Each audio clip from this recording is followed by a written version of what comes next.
할렐루야. 우리 신앙 고백하겠습니다. 예수님은 그리스도 모든 문제 해결자입니다. 다시 옆에 분과 인사입니다. 복음 24로 행복한 전도 제자입니다.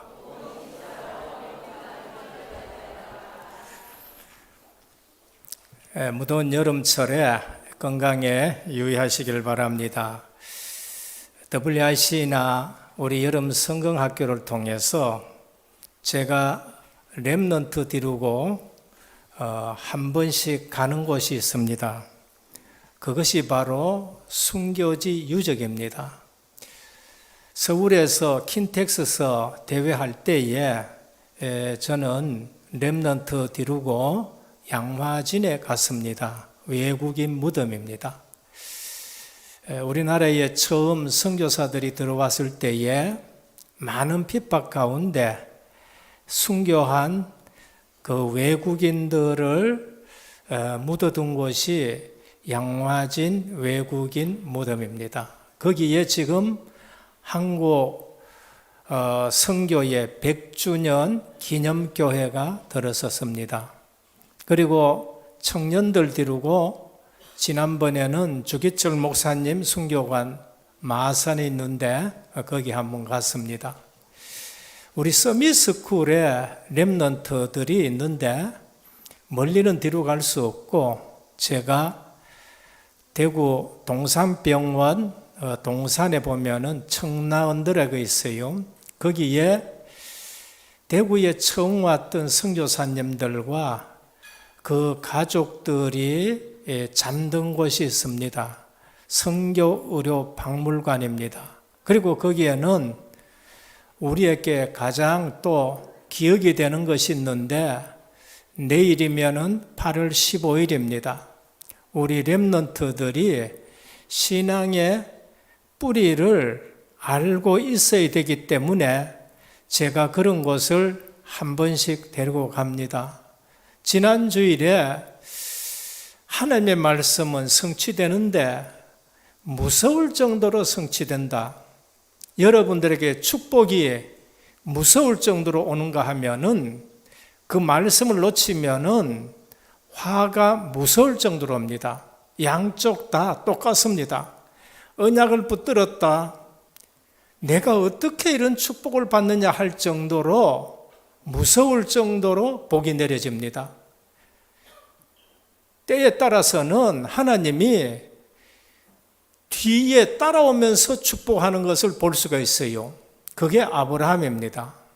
언약을 붙들고 넘어져도 실수하는데도 그 언약 붙들고 하나 살아갔다는 그 이유 때문에 애굽에 내려갔는데도 하나님이 애굽 오셔가지고 아브라함을 축복해가지고 올리는 거예요. 그처럼 말씀은 무서울 정도로 성취됩니다. 한 예를 들겠습니다. 1938년 일제치하입니다.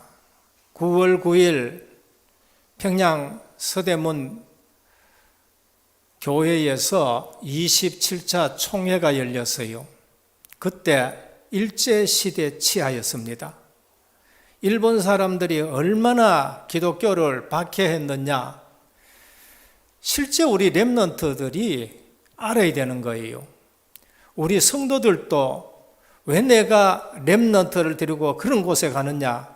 오직의 신앙은 물질 축복만이 아니라는 것을 알게 하기 위해서요. 오직의 신앙은 죽음도 막지 못하고 환경도 막지 못하고 핍박도 막지 못하고 그 결과로 대한민국이 이처럼 세계 복음화에 우뚝 서게 됐다는 결과인 겁니다.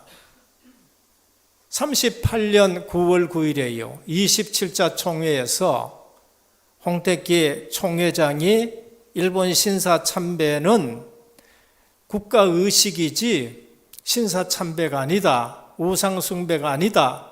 결론 내려버리고 땅땅땅 치고 일제 신사 참배하러 남산에도 올라가고 평양에도 가고 그렇게 했는 거예요. 무서운 일이 났습니다. 10년 뒤입니다. 1948년 9월 9일이에요. 조선인민공화국이 9월 9일 날 창설된 것입니다. 그리고 그 당시에는 38선이고 그쪽으로는 완전히 저주의 땅이 되어버린 것입니다. 그러나 하나님이 그래도 총회에 아니요 하면서 반기 들고 순교한 주기철 목사님 마산분이시고요. 그러면서 손양원 목사님, 한상동 목사님 이런 분들은 목숨을 걸고 순교하기도 하고 그래서 몇몇 분이 신사참배 반대하고 생을 걸고 지킨 신앙이었어요. 하나님이 대한민국 반쪽을 자유민주주의로 세웠었는데 오늘날 한국교회가 이처럼 부흥이 되고 100년 만에 교회사 속에 이러한 나라가 없다는 것을 증거로 보여준 겁니다.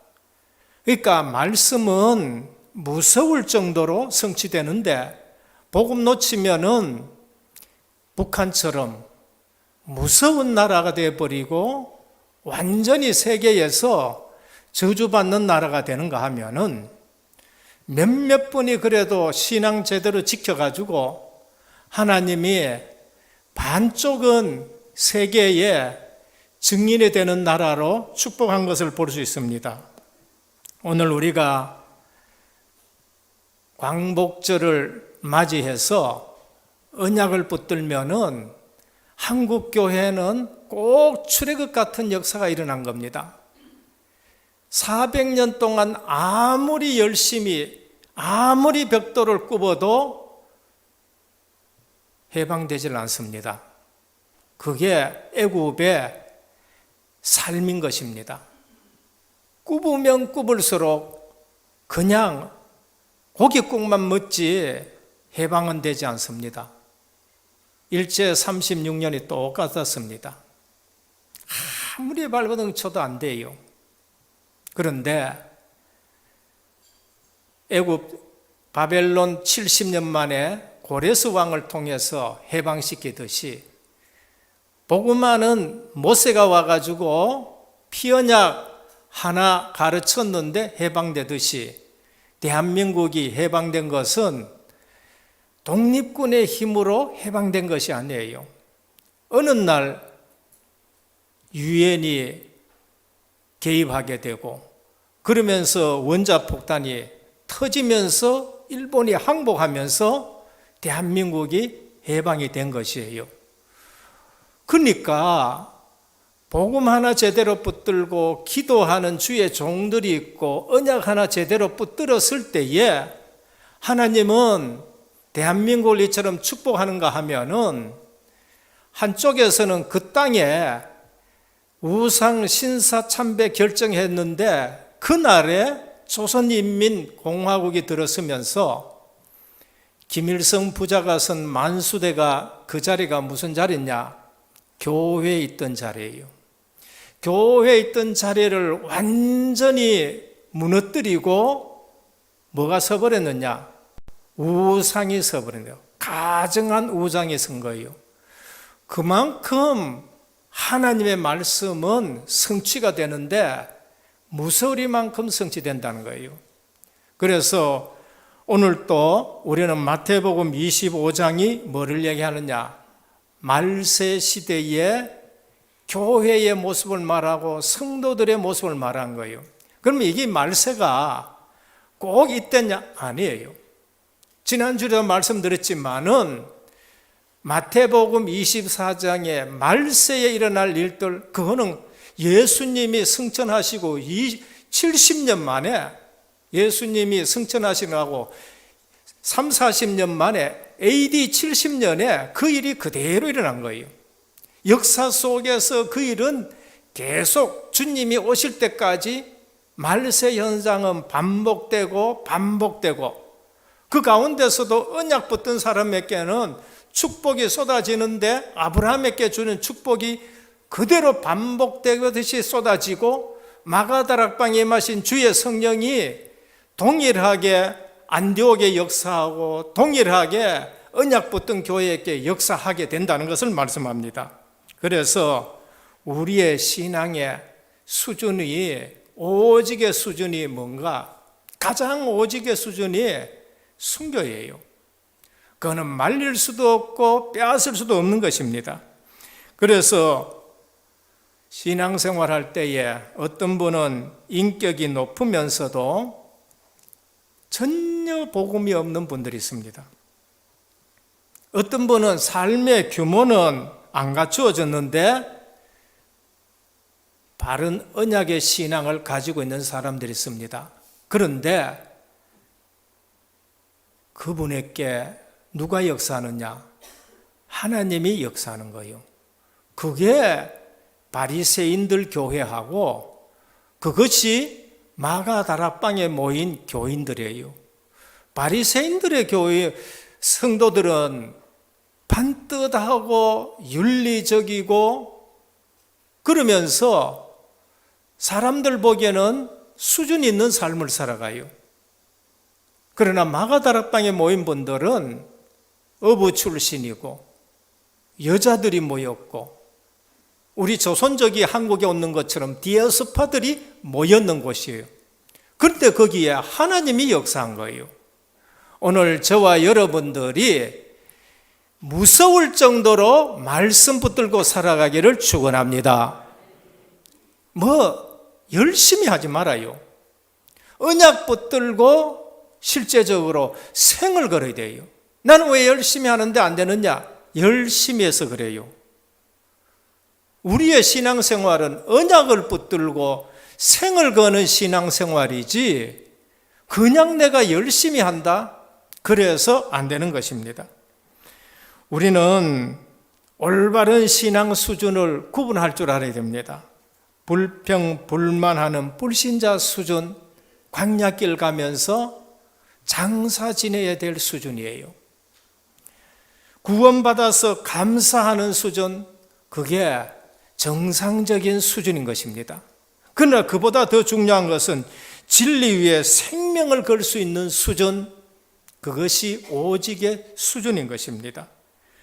이런 분들은 어느 날 눈을 뜨면 복음의 비밀을 누리고요, 어느 날 하나님이 갈보리 산에 그 은혜를 체험시켰고 감람산에 40일 동안 하나님 나라 주인이 바뀌는 것이고 내 힘으로는 도저히 안 되니까 성령 충만 받아라 해서 성령 충만 받았는데 내 힘이 아닌 하나님의 능력을 체험하고 나서는 어떻게 되느냐? 죽어도 좋다, 죽어도 괜찮다 하는 자리에 서게 되는 거예요. 그래서 신앙의 수준이 정말 우리는 천차만별한 것을 알고 한 분, 두 분, 세 분이 생을 걸었을 때에 한국 교회가 살고 한국이란 나라가 살고 세계 복음 말하는 후대들이 사는 거 보면은 오늘 다락방 교회에 오직 복음하러 오신 여러분들이 큰 축복이 있고 언약을 붙들고 생을 걸기를 주님으로 축원합니다. 그래서 오늘 또 순교 정신은 우리의 자존심이 되어야 되고 다락방 복음 운동은 우리의 자존심이 되어야 돼요. 그냥 해도 되고 안 해도 되는 그런 신앙생활이 아니라니까요. 교회 숫자가 모자라 가지고 다락방 교회를 여기에 세운 게 아니에요. 바로 옆에도 있다니까요. 저쪽 옆에 가면 또 있다니까요. 우리 주변에 보면은 상가에 또 있고 또 있어요. 그러나 은혜교회 성도들은 왜 하나님이 부족한 우리를 불러가지고 오직으로 무장시키느냐, 그걸 아셔야 돼요. 오늘 본문은 세 가지 말세 시대의 교회의 모습을 보여줍니다. 그 첫 번째가 기름 있는 교회와 기름 없는 교회. 등은 가졌습니다. 기름 있는 등을 가진 성도, 기름 없는 등을 가진 성도. 두 번째는 달란트를 줬는데 달란트를 땅에 묻은 성도가 아니라 교인이겠지요. 그런데 그 달란트를 가지고 잘 활용해서 주인에게 갑절로 드리는 종. 그리고 세 번째는 교회 안에는 양이 있고 염소가 있다. 양은 주의 말씀을 알아듣고 문으로 출입하는 자고, 염소는 떠받는 자들이 염소다. 여러분, 염소의 특징이 뭔지 압니까? 딱 이래서 가지고 팍 하면서 머리로 받아버려요. 교회 안에 목사 받고 장로 받고 안수 집사 받고 성도 받고 온갖 받는 사람들이 있습니다. 그걸 염소라 그렇게 말합니다. 그래서 오늘 또 말세 시대에 새 교회가 있다는 것을 우리에게 말씀합니다. 첫 번째, 주님은 깨어라고 했는데 뭐에 깨어 있어야 되느냐? 하나님 나라에 깨어 있어야 됩니다. 그리스도가 오셔서 가장 많이 말씀하신 주제가 뭔가? 하나님 나라입니다. 제가 강단에서 이 말씀을 수없이 합니다. 왜? 그리스도가 가장 많이 말씀했기 때문에. 그리스도는 인생의 해답입니다. 그리스도 외에는 답이 없어요. 그리스도로 담난 사람은 하나님 나라의 백성이고 하나님 나라를 세우기 위해서 살아가야 돼요. 그리스도가 오셔가 제일 많이 하신 말씀이 뭐예요? 첫 번째 하신 말씀이 회개해라, 천국이 가까웠다. 마태복음 4장입니다. 마태복음 5장에는 천국은 어떤 사람에게 복이 있느냐? 심령이 가난한 자가 천국에 저희 것이다. 의에 줄이고 목마른 자가 복이 있다고. 의를 위하여 핍박을 받는 자가 복이 있는데 천국이 그들의 것이다. 계속 천국에 대해서 말씀. 여러분, 천국이 하나님 나라예요. 그리고 기도의 내용을 뭐라고 했느냐? 하나님 나라가 이 땅에 임하도록 기도해라. 쓸데없는 거 기도하지 마라. 그게 마태복음 6장의 주기도입니다.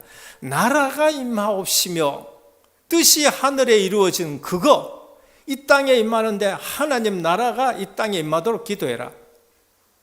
우선순위 중에 가장 우선순위가 뭔가? 너희는 먼저 그의 나라와 그의 의를 구하. 그리하면 이 모든 것을 너희에게 더하시리라. 여러분, 하지 말라 하는 기도는 안 하셔도 됩니다. 하락하는 기도를 하셔야 돼요. 왜 기도 어렵다고 얘기하고 기도 자리가 힘들고 그러느냐? 하지 말라 하는 기도를 하여가 그래요. 제가 기도하는 것이 그렇게 힘들어서 옛날에 기도원에 가도 그렇고 심야 기도회 하고 힘들어요. 왜? 하지 말라 하는 기도를 해보니까 응답이 없으니까 힘이 드는 거예요. 하락하는 기도는, 하나님과 뜻이 통하는 기도는 1분만 해도 되고 5분만 해도 되고 1시간 해도 되고 2시간 해도 되는 거예요. 그리고 마태복음 13장에 또 하나님 나라 말씀합니다. 비유 가지고 계속 하나님 나라 말씀. 마태복음 24장, 25장 십자가 지시기 전에 오늘도 천국은 하면서 슬기로운 5처녀, 미련한 5처녀, 신랑 맞는 10처녀들을 놓고 또 하나님 나라에 대해서 말씀합니다. 마지막에 부활하신 주님이 감난산에서 사도행전 1장 3절에 보면 40일 동안 하나님 나라에 대해서 말씀하신 거예요. 그러면은 우리는 하나님 나라에 대해서 깨어 있어야 됩니다. 우리가 사는 이 땅은 세상 나라입니다. 그런데 이 배경 속에 누가 잡고 있느냐? 마귀가 잡고 있는 사람은 마귀 나라에 사는 것이고, 하나님의 백성이 된 사람은 천국 배경이 되어서 살아가고 있습니다. 그래서 늘 하나님 나라를 의식하셔야 됩니다. 이 안역을 놓쳤다. 그게 창세기 3장입니다. 우리가 알아야 될 것은 원래 하나님은 우리에게 하나님 나라를 미션을 주셨습니다. 창세기 1장 27절 28절 생육해라, 땅에 번성해라, 땅에 충만해라, 땅을 정복하고 다스려라. 우리는 이 언약을 붙들고 하나님 나라를 건설하고 하나님 나라를 세워야 되는데 언약 놓치니까 죄가 들어오게 하고 저주와 죽음, 사망 권세가 지배하는 종이 되어버린 것이에요. 그래서 그리스도가 오셔가지고 하나님 나라를 자꾸 말씀하는 거예요. 창세기 1장 27절 28절 회복하러 그리스도를 보냈는데 그 그리스도가 누구냐? 여자의 후손이에요. 아담의 후손은 할 수 없었어. 그래서 그분이 오시면 뭘 해요? 뱀의 머리를 상하게 할 것이다. 많은 성도들이 잘 모르는 내용입니다. 오늘 또 교회에서 이 말씀을 잘 하지 않습니다. 뱀의 머리, 사단 마귀입니다. 그분이 오셔서 뭘 하느냐? 우리에게 임하는 모든 재앙을 넘어가게 하겠다. 출애굽기 3장 18절, 12장 유월절 어린 양으로 그 피 공로 믿는 사람은 이 땅에 임하는 모든 재앙이 넘어간다. 애굽에 임하는 재앙 다 넘어가는 거예요. 계시록에 21가지 재앙이 넘어갈 줄 믿으시길 바랍니다. 계시록에 그 많은 재앙이 오지만은 진짜 어린 양의 피 언약을 믿는 사람들은 걱정하지 말라는 거예요. 그들을 위해서 그날을 감하시겠다고 주님은 말씀하는 거예요. 그러니까 성도는 이 언약 붙들고 어디서나 평강을 누린 겁니다. 요셉, 다윗, 다니엘입니다. 그분이 오셔가지고 우리와 임마누엘 하겠다. 이사야 7장 14절입니다. 오늘 은혜교회는 주님이 함께 하시는 임마누엘 누리는 성도님들 되시길 바랍니다. 주님이 나와 함께 계시는 것을 누릴 때에 그게 임마누엘이에요. 왜 성도가 늘 걱정합니까? 여러분들을 걱정하기 위해서 걱정하고 살아가라고 십자가에 피 흘리고 돌아가셨습니까? 아니에요.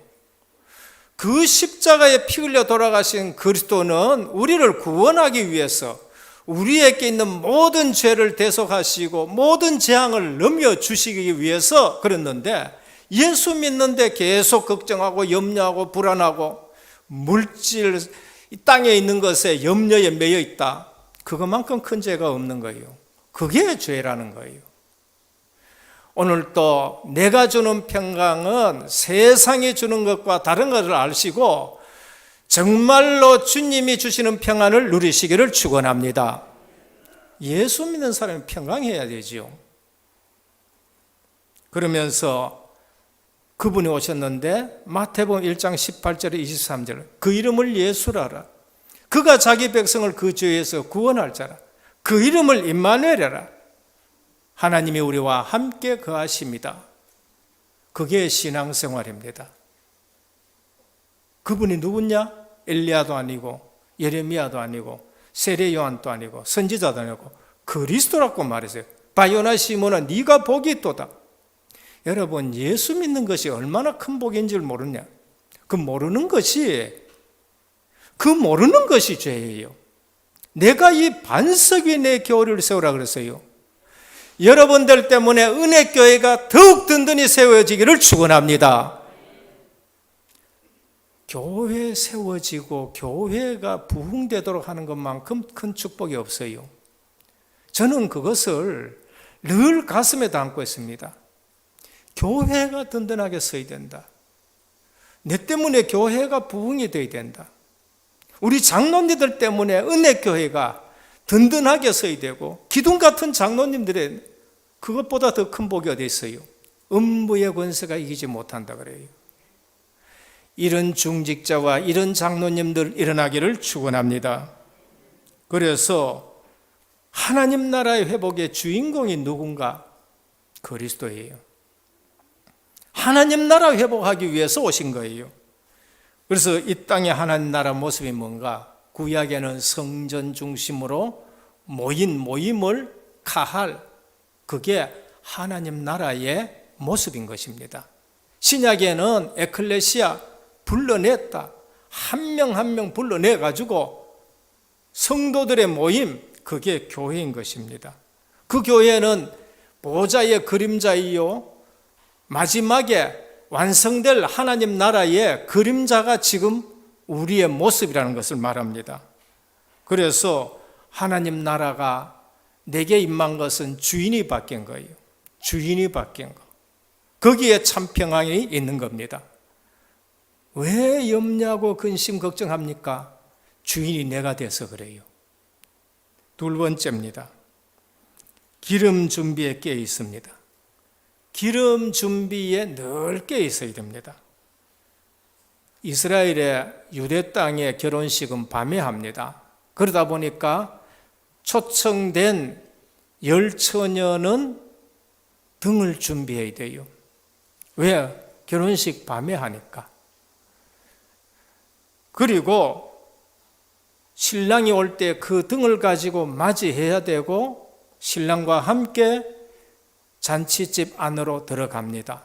문이 닫히면 들어가질 못해요. 그래서 그거는 문이 닫힌다는 말은 구원의 기회가 끊어진 것을 말씀합니다. 오늘 등불을 계속 밝혀줄 기름이 필수적인 겁니다. 등도 필수적이지만은 더 중요한 것은 등에 불을 밝힐 수 있는 기름이 더 중요한 것입니다. 신랑은 교회를 신부로 맞이하는 예수 그리스도시고, 신부는 교회를 말하고 열처녀는 성도들을 말하는 것입니다. 그래서 등과 기름은 무엇을 말하느냐? 등은 성도들의 외형적인 신앙의 모습을 말씀합니다. 등을 가지고 있는 것은 성도들의 외형적인 신앙 모습이에요. 기름은 신앙생활을 유지해 주시는 성령의 기름 부음을 말합니다. 등은 가졌는데 불 꺼진 등을 가지고 있는 것은 성령이 그 속에 없다는 말이고 성령이 역사하지 않는다는 말입니다. 그래서 진짜 예수 믿는 사람은 7가지 축복 그대로예요. 성령이 내 속에 계시는 거예요. 그리고 성령이 나를 인도해 가고, 그리고 내 기도에 성령이 역사하고 응답이지요.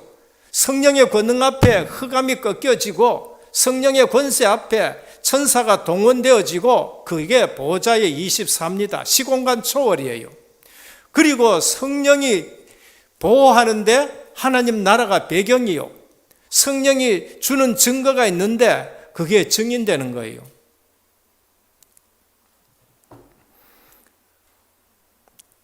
등은 가지되 기름을 가지지 않았다는 것은 경건의 모습은 있으나 경건의 능력은 전혀 없는 종교생활인 것입니다. 기름을 가지고 있다는 것은 성령으로 더불어 하나님과 끊임없이 영적 교제하고 있다는 사실을 말합니다. 그래서 주님이 오직 성령이 너희에게 마신 너희가 권능을 받고 땅 끝까지 증인되라 하십니다. 여러분, 우리 신앙생활에 성령의 기름 부음이 없으면은 주의 일을 전혀 하지 못합니다. 똑똑하고 머리 좋아도 그게 안 된다니까요. 세계교회나 한국교회나 한번 보시라고요. 똑똑하고 지식이 있는데 교회 일은 못해요. 그 왜 그러냐? 성령의 기름 부음이 없어서 그래요. 우리 힘으로 주의 일이 되느냐? 절대 못합니다. 그래서 구약이나 신약이나 주의 일을 하시고 하나님 나라의 일을 하는 사람에게는 항상 주님이 하시는 말씀이 있습니다. 그게 뭔가? 성령의 기름 부음입니다. 성령의 충만함이에요. 그래서 늘 하는 말씀이시지만은 창세기 41장 38절입니다. 불신자 바로가 요셉을 보았는데 이와 같이 하나님의 신에 감동한 사람을 우리가 어떻게 얻을 수 있으리요? 그게 노예 생활 이기는 길입니다. 요셉이 머리 좋아가지고 노예 생활 이긴 것이 아니고 주의 신에 충만해가지고 애굽 삶을 이긴 것입니다.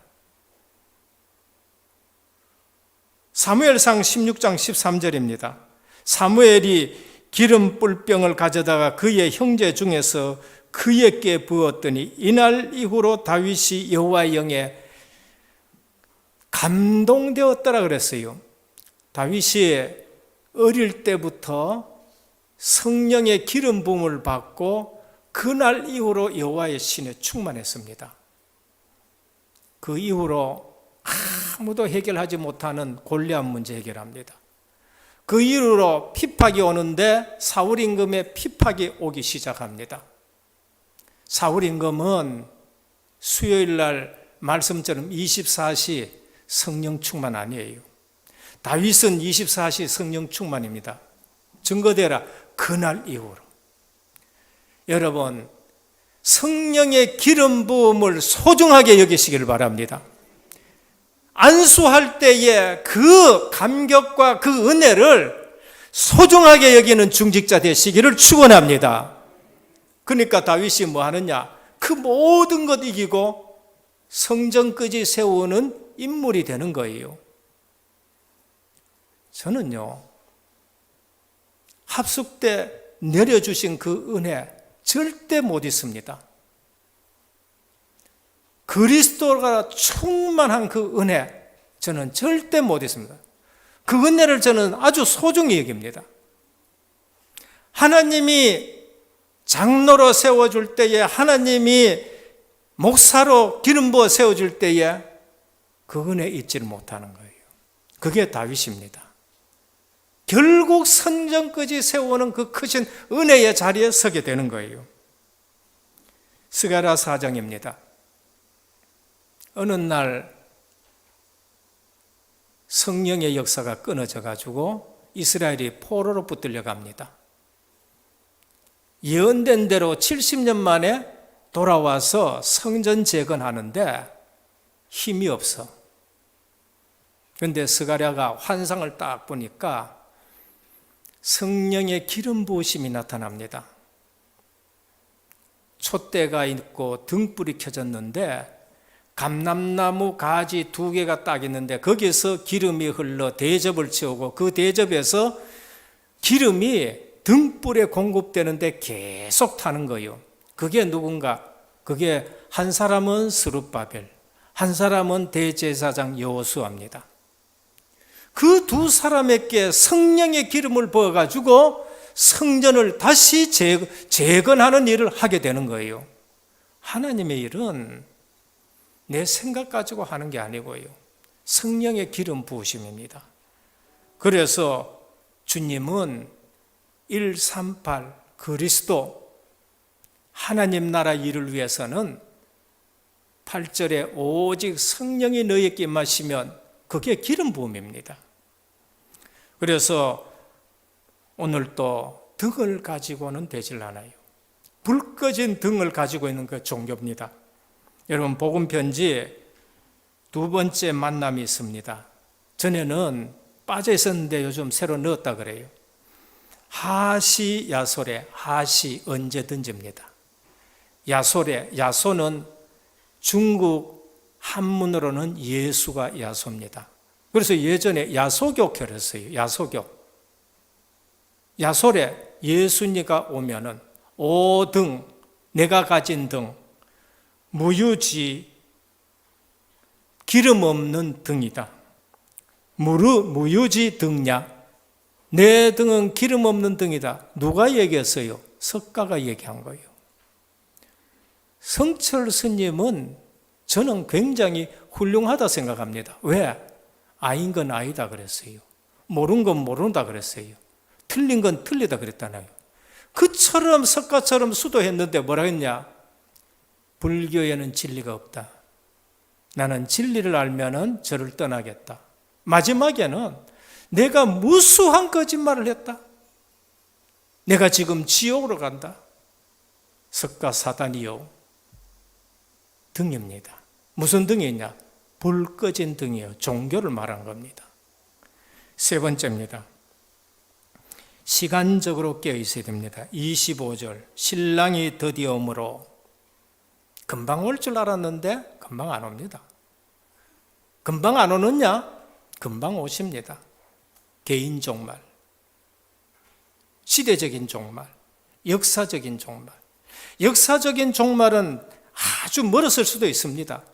초대교회는 역사 종말이 금방 올 줄 알았어요. 그러다가 안 오시니까 신약 성경을 쓰기 시작한 겁니다.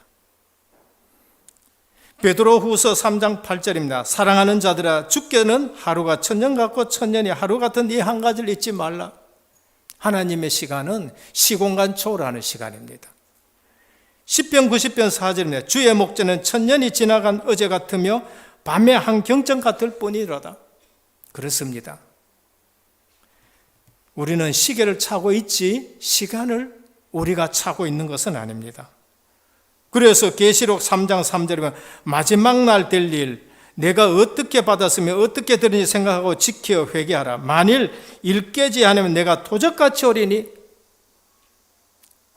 마지막이 언제냐? 도적같이 오는 겁니다. 여러분, 마귀도 도적같이 옵니다.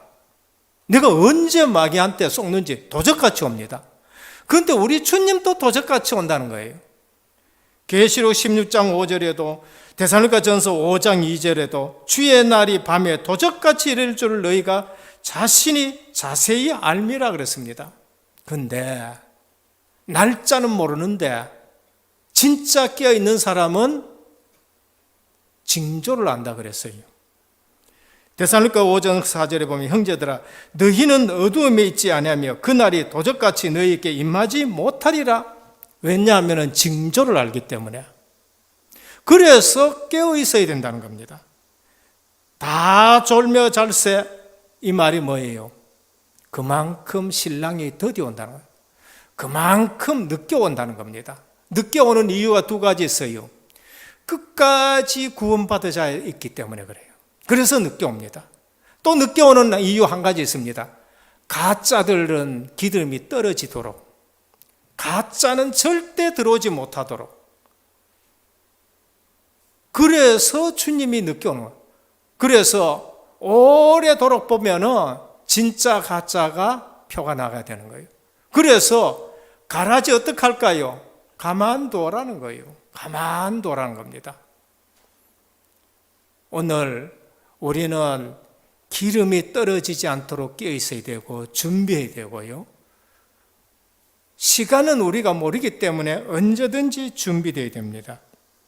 그래서 계시록 7교회에게 주님이 공통적으로 하는 말씀이 있습니다. 그게 뭔가? 귀 있는 자는 성령이 교회들에게 하시는 말씀을 들을지어다. 칭찬한 교회도 이 말씀 하셨고 책만한 교회도 이 말씀 하셨습니다. 오늘 또 우리는 선교와 전도에 깨어 있어야 됩니다. 등불이 뭔가? 등불이 뭔가? 이제 교회가 기도하면서 워치타워가 되게 해야 되고요. 기도하면서 플랫폼이 되어야 되고요. 기도하면서 안테나를 세워야 되는 겁니다. 마지막에 교회의 모습 세 가지입니다. 그래서 육신적인 것이 필요 없다는 말이 아니라 육신적인 것 말고 영적으로 깨어 있어야 되고 하나님의 백성은 항상 기름 부음 받는 기도의 비밀이 있는 겁니다. 결론입니다. 나의 24 모두가 힘들고 어렵다 합니다. 나까지 어렵다 하고 낙심하면 안 돼요. 성령의 기름 부으심을 유지하셔야 됩니다. 성령의 기름 부으심을. 그리고 나를 통해서 교회가 살아나고 목회자를 도울 수 있을 만큼 살아나야 되는 것입니다. 교회 24 문 닫는 시대가 되었습니다. 자주 이거 말씀드립니다. 왜? 연초에 말씀하신 거기 때문에 언약을 붙들고 움직여야 돼요. 교회는 보좌의 그림자입니다. 보좌의 축복받는 교회가 되어야 됩니다. 교회가 망하게 됐다. 그러면은 재앙이 임한다는 걸 아셔야 돼요. 현장 24 회복입니다. 현장에서 기도하면서 70인 제자를 전부 찾아야 됩니다. 나의 24, 교회 24, 현장 24 속에서 우리 은혜교회가 등불을 켜야 됩니다. 불 꺼지게 한다, 재앙입니다. 그래서 저는 성도님들에게 말씀드리고 있습니다. 성도님들이 매일 기도할 수는 없을 거예요. 매일 기도하시는 분들도 있을 수 있습니다. 일제시대나 6.25 시대나 매일 새벽 기도했고 매일 저녁 기도했고 그 성도님들이 그렇게 해서요. 기름 부음을 받아야 됩니다. 기름 부음을 받아요. 정 안 되면은요. 나는 일주일에 나는 등불을 켜야 되겠다. 나의 24. 정 안 되면은 나는 한 달에 한 번이라도 새벽 기도 나와가지고 등불을 켜야 되겠다. 그게 내 반차다. 누가복음의 세례 요한의 아버지가 그 반차를 따라 제사 드리듯이 일주일에 한 번을 내가 결정하고 한 달에 한 번이라도 나는 새벽 기도 와가지고 불을 켜야 돼. 나의 24. 그래서 교회가 플랫폼 되게 만들고 교회가 워치타워 되는 등불을 켜야 되고 교회가 안테나 세우는 등불을 켜야 되는 거예요. 그래서 오늘 또 우리가 깨어라라고 말씀하셨는데 은혜교회가 워치타워로 그리고 플랫폼으로 안테나 세우는 교회, 후대가 일어나는 교회가 되기를 주 예수 그리스도 이름으로 축원합니다. 주님 감사합니다. 오늘 또 기름 부음이 없으면은 등불이 꺼지는데 교회가 등불이 꺼지면은 재앙을 당합니다. 내가 등불을 꺼지면은 문이 닫혀서 구원의 기회가 없다는 것을 우리에게 말씀합니다. 이러한 시대가 오기 전에 전도 선교 세계 복음화로 은혜교회가 플랫폼 되게 하시고 워치타워 되게 하시고 안테나 되는 교회로 세우게 하옵소서. 예수 그리스도 이름으로 기도드립니다. 아멘.